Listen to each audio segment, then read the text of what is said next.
Okay, so this is going to be commentary for the 20th chapter of my book, Metadimensional, which you can read on Kindle or listen to for free on Google Play, and links are in the description.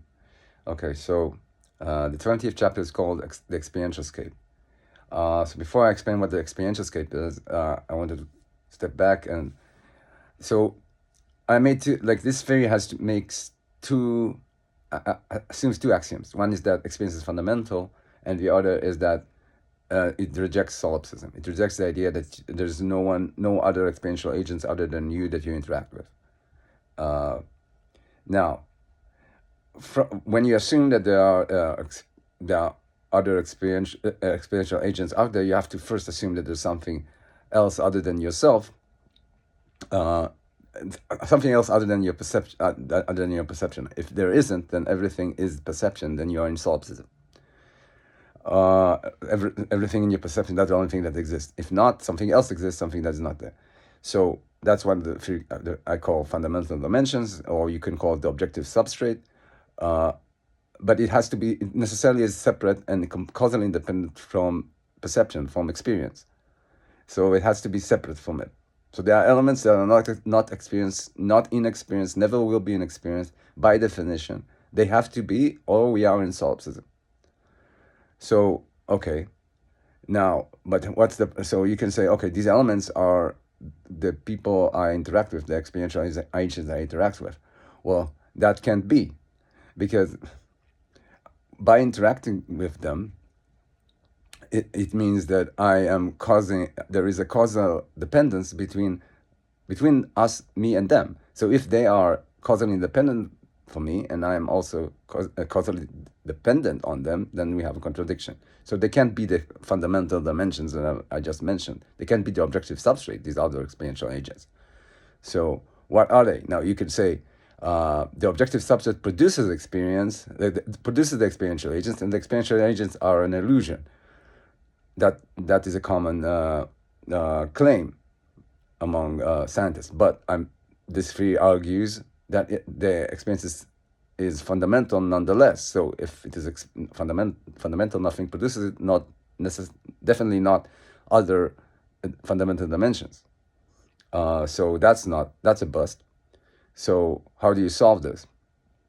Okay, so now to continue from where the book is, the place where the book is at the chapter 20. I argue that in order to explain something like an alarm clock waking you up in a reality where the only thing that mobilizes time is experience, in the absence of experience, there is no mobilization of time, so there's nothing that mobilizes the time of the alarm clock, and it can't wake you up. And so because of that, there necessarily has to be an experiential component to at any moment in wakeful time, there is something experiential about the body. It's never that experience is gone. It's just not connected to the stream of perspectives, the stream of information that arrives from the wakeful world.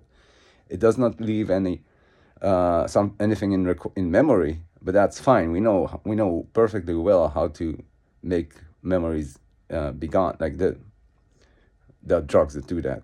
So the fact that you don't have memory doesn't mean that there's nothing experiential.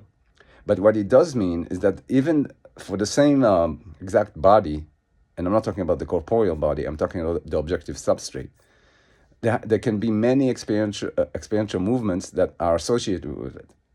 So you have a landscape of experience that is all associated with the same body space, the same objective substrate. And it's actually necessarily so, because if it wasn't like that, then you could reduce the experiential state from the objective substrate, which would mean it's not causally independent, which would negate the axiom.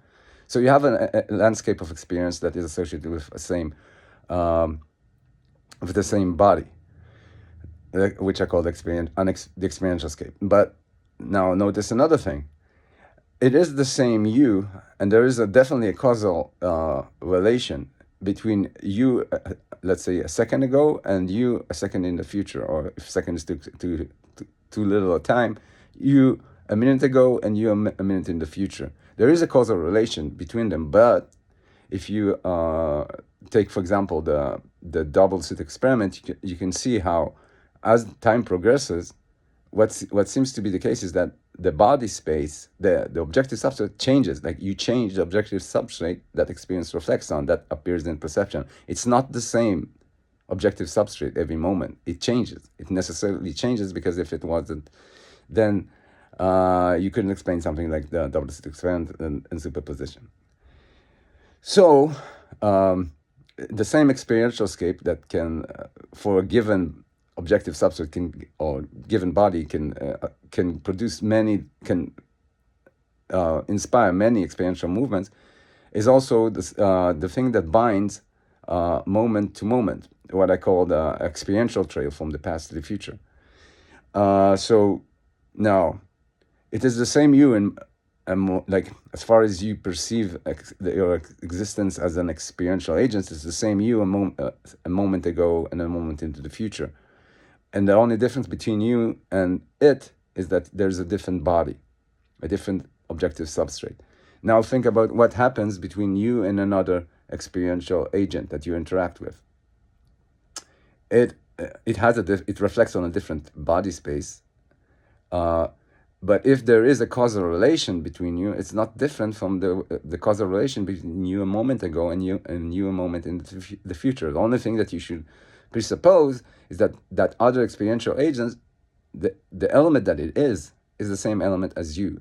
You're just on a different segment of that element, of that dimension, the dimension of experience. So that solves. This is like necessary if you are to assume the two axioms, that the experience is fundamental and the rejection of solipsism. So that leads you to this. But notice that what the objective substrate does here, it isn't that the objective like I presuppose the existence of fundamental dimensions of objective substrate that is causally independent from experience to explain solipsism. But it's not that the other experiential agents that I needed to reject solipsism are those fundamental dimensions. What they are is just a different intersection between the same dimension of experience, the same element that I am, and a different objective substrate. So you get to reject solipsism, but the objective substrate is just a tool, or a way to refract the dimension of experience into various experiential agents. But still, it is still the same dimension of experience. It's still the same instance of existence. Me, you, your dog, every experiential agent that you interact with, it's the same instance. It has to be, otherwise you can't reconcile these axioms. You have to assume that experience isn't fundamental, or that or assume solipsism, one or the other. And I'm not going to go back to explaining why experience is fundamental, not in this video. But this has far-reaching implications, because it means that if the day that a person dies, their experience, insofar as they're an experiential agent, the thing that they are, the metaphysical element, the dimension of experience, is the same as mine. So their experience will never disappear. They will just leap into a different body space. They will leap to perceive a different objective substrate, and that's necessary. Otherwise, one of the axioms is wrong. So you get like immortality in a way.